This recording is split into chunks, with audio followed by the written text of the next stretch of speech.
আশা করি সকলে ভালো আছেন। এইমাত্র পাওয়া আবহাওয়ার সর্বশেষ আপডেট নিয়ে হাজির হয়েছি। আগামী 24 থেকে 48 ঘন্টায় আবহাওয়া কেমন থাকবে, কোথায় কোথায় বৃষ্টি হবে, সকল কিছু জানতে পারবেন এই ভিডিওটিতে, তাই সম্পূর্ণ ভিডিওটি দেখতে থাকুন। আমাদের দেওয়া পূর্বাভাস সাধারণত 95 থেকে 98% পর্যন্ত সঠিক হয়ে থাকে। তাই এরকম নির্ভরযোগ্য আপডেট পেতে চ্যানেলটি এখনই সাবস্ক্রাইব এবং লাইক করতে ভুলবেন না।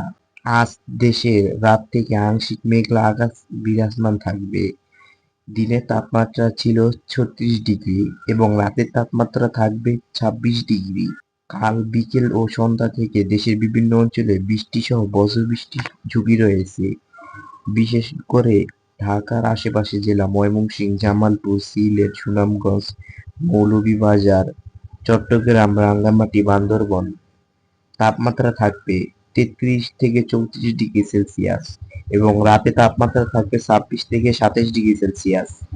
তার পরবর্তী দিন অর্থাৎ 48 ঘন্টার পূর্বে বৃহস্পতিবার আংশিক মেঘলা আকাশ থাকবে।